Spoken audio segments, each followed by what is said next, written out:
What's going on, everybody? This is Maximilian, and I'm finally getting a Pokemon video up. And for whatever reason, my Astros are working. I'm not complaining. So, yeah, hopefully you can expect a few more of these on a consistent basis in the future. And hopefully we won't have that same darn issue with the friggin' mix amp again. Ugh. It was frustrating, to say the least, when that first commentary had to be completely scrapped just because it went out with about 2 minutes to go or so. But nonetheless, we're here right now. It's working, and I'm happy. So it's actually quite late at night. I really should be going to bed because I haven't slept literally at all the whole weekend. But a video is important to me, to you, because you need your dose of Maximilian, or so I've heard. So I'm going to put out a video so that we can all maintain our sanity. You know what I'm saying here? Yeah. Alright, so there's not too much going on in this episode. Basically, it's Nugget Bridge 2.0. Except they're not on the Nugget Bridge. They're off in the distance by Bill's old house, which is being house-sat, if that's the proper terminology. I forget what the syntax is there for the past tense of house-sitting. But, yeah, whatever. His grandfather's babysitting the house. So there's an old guy in there, and there's only 6 trainers here, which is a shame. Because I really wanted there to be more trainers in the Kanto region than there actually were. When I first played this game, I figured, oh, sweet, I get to play 2 games in 1. But the Kanto region is just so lacking. There's a couple of other things in here, like the whole power plant thing, and a few other random subplots, but for the most part, Kanto is just 8 more gym leaders and nothing else. Which is a bit disappointing, because I would have liked to have seen a lot more trainers to give us the ability to level grind a bit easier, especially in between gym leaders. Considering that these Kanto gym leaders are no mere pushovers, it would have been rather nice than having to strut through grass for hours and hours, and then like I had to do with other gym leaders and other Pokemon, like Eevee. But, yeah, apparently not. The developers of this game could not afford me the luxury of so many trainers to battle over and over again. And if you really think that answering the calls on your phone to help you level grind is going to get you there any faster, it's really not. Because these guys don't exactly level grind as fast as I do. No, it's hardcore and intense and super powerful. It's Maximilian. So, it's like battling a bunch of pushovers. You kill them all in one hit, and you get no experience from it. So essentially, you should just be level grinding anyway. Anywho, level grinding is probably going to be the biggest issue, at least for the next part of this, because I've already taken a look at where I am in the Elite Four polls now. Or, sorry, not the Elite Four poll. We've already beaten the Elite Four. The Red poll. It sounds like it's a really bad name, I have to admit, but it works. So, the Red poll is kind of being clear-cut. Like, the first 4 or 5 Pokemon are, like, absolutely definite. There's just no question about it that there's a couple of them that are going to be in there, but the big problem is we're having another situation like I did when I was doing the Red walkthrough for the Elite Four poll in that game. There's, like, a 6 or 7 way tie for, like, the last 2 spots. And I really hate having that there because it makes me take that much longer to actually get those last few spots of Pokemon in this party. Because since we're going the route of having the party being completely new, it involves me getting a lot more different Pokemon that I don't currently have, in addition to level grinding them to be at such a level to where they can actually compete with a team that averages in the high 70s.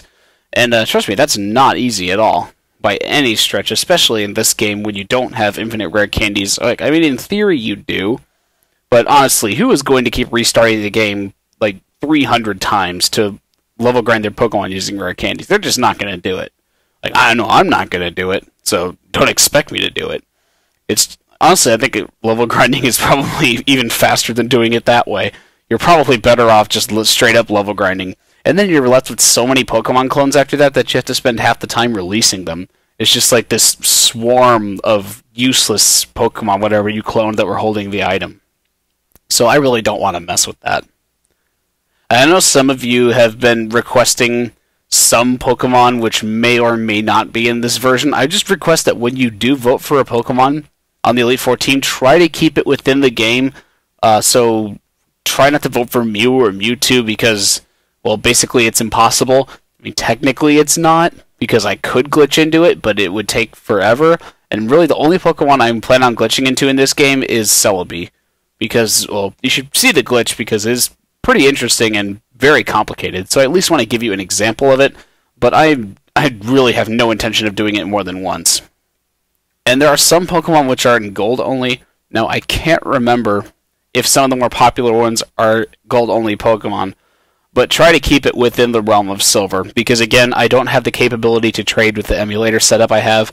I tried it once in red, thought it would work out okay, but the problem is the emulators don't have the same method for writing save files.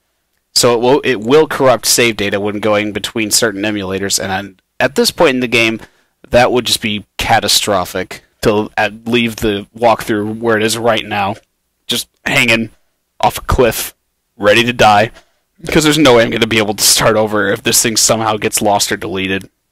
Fortunately, I have backups, but getting emulators to work with backups can also be a bit tricky.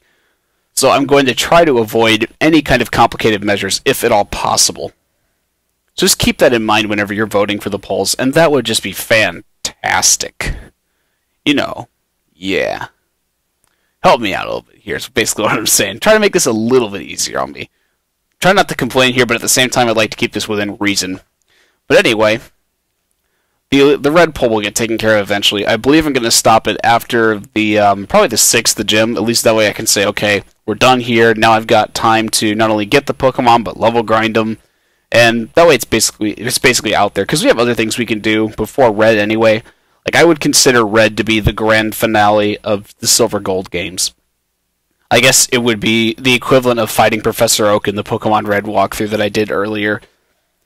Technically, Professor Oak was not in the game, but I mean, come on, that was a cool way to end it, because there really was no definite ending in Pokemon Red and Blue. There was the Elite Four, which was cool, and I guess you could call Mewtwo ending the game, but ending the game on catching a Pokemon just doesn't feel very satisfying, because, I mean, the whole reason for catching the Pokemon is to use it and have some fun with it, but you just keep looping through the Elite Four, and you're not accomplishing anything new.